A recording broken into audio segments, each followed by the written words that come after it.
Hello, everyone, and welcome back to the History Channel. Today, we're re-pulling back the velvet curtain to explore some of the most fascinating and lesser-known stories about the British royal family. Beyond the grand ceremonies and public appearances lies a rich history filled with surprising traditions, hidden talents, and protocols that might just astound you. So grab a cup of tea, get comfortable, and let's delve into the untold secrets of one of the world's most famous families.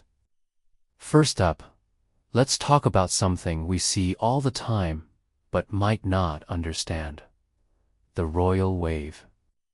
It's not just a simple hand gesture.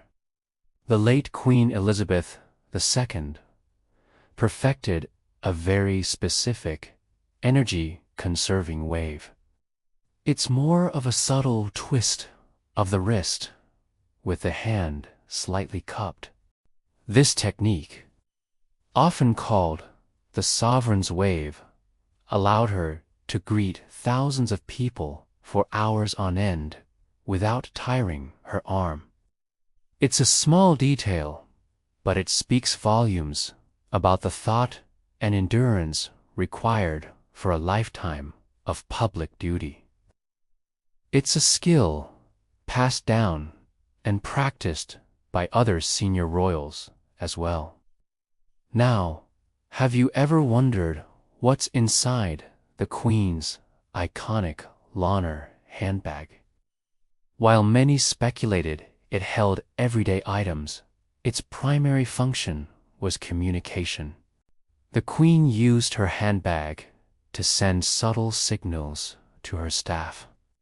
For example, if she placed her bag on the dinner table, it meant she wanted the event to end within the next 5 minutes. If she moved it from one arm to the other, it was a polite cue to her ladies waiting that she wished to move on from her current conversation.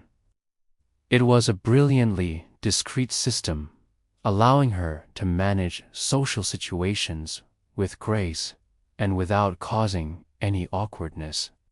Let's move on to a rather surprising royal prerogative. Did you know that the reigning monarch technically owns all the unmarked mute swans in open water in England and Wales? This ancient tradition dates back to the 12th century, when swans were considered a prized delicacy for royal feasts. Today, thankfully, they are no longer on the menu. Instead, an annual ceremony called the Swan Upping takes place on the River Thames. During this 5-day event, the Royal Swan Marker leads a team to count, weigh, and check the health of the swan population. It's a wonderful blend of historical pageantry and modern conservation efforts, and it's not just swans.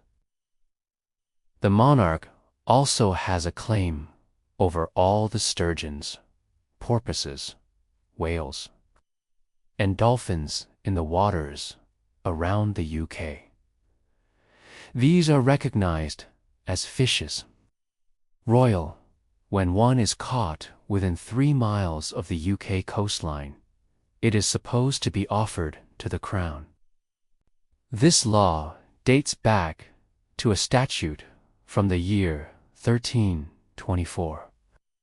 During the reign of King Edward II, while it's rarely enforced today. Now for something a bit more personal: royal birthdays. But why? This tradition was started by King George II in 1748. His birthday was in November, a month known for its poor weather in Britain. He decided that it wasn't ideal for a grand public celebration with parades. So, he combined his birthday celebration with the annual trooping the color military parade, which was held in the much sunnier month of June. The tradition of a weather-permitting official birthday has stuck ever since. Let's talk about language. Many members of the royal family are impressive polyglots. The late Prince Philip was fluent in German and French. King Charles himself can speak French, German, and even a bit of Welsh, which he learned before his investiture as the Prince of Wales. Prince William is also reported to be proficient in French and can hold conversations in Swahili. This linguistic skill isn't just a hobby, it's a vital diplomatic tool, allowing them to connect with people from all over the world on a more personal level during their official tours and duties. Speaking of tours, there's a rather somber protocol that senior royals must follow when traveling.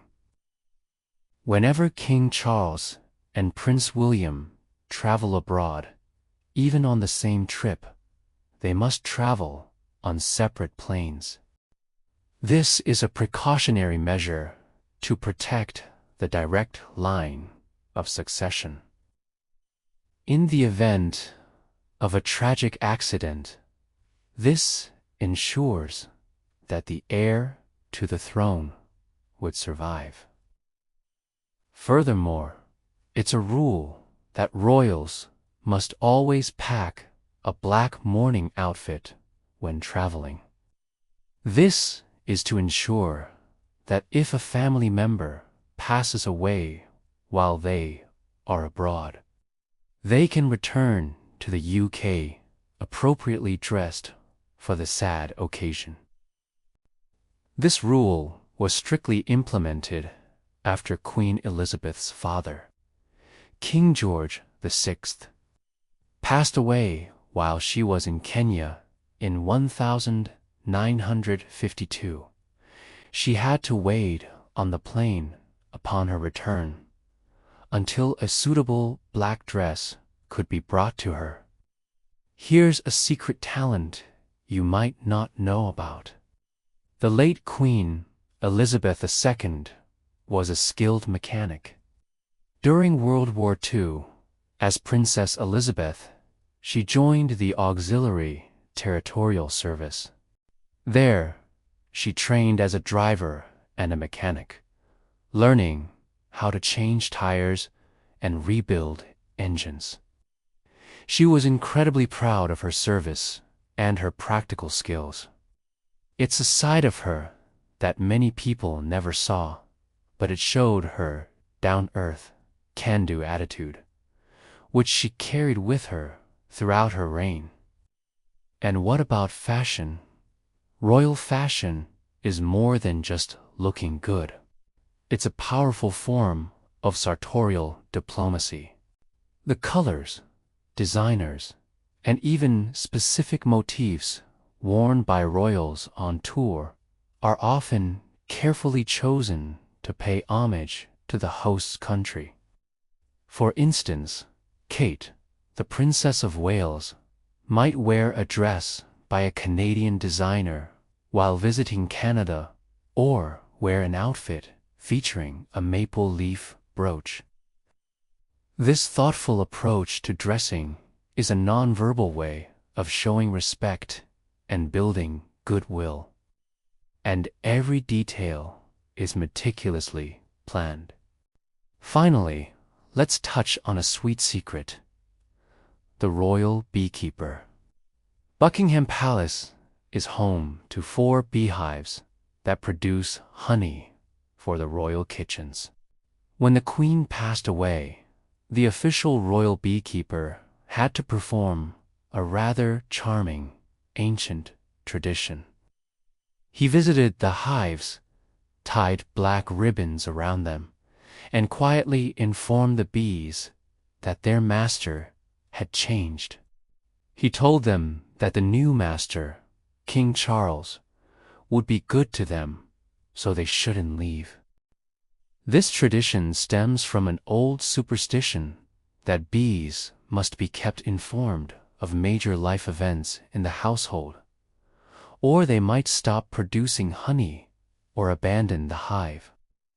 It's a beautiful and poignant example of how deeply tradition is woven into the fabric of royal life, even in the most unexpected ways. From handbag signals to talking to bees, the world of the British royal family is filled with layers of history, duty, and fascinating traditions that go far beyond what we see on the news. These secrets give us a more human and nuanced perspective on their lives. I hope you enjoyed this peek behind the palace doors. If you found this interesting, please give this video a thumbs up and don't forget to subscribe and hit that notification bell so you won't miss our next deep dive. Thanks for watching, and see you next time.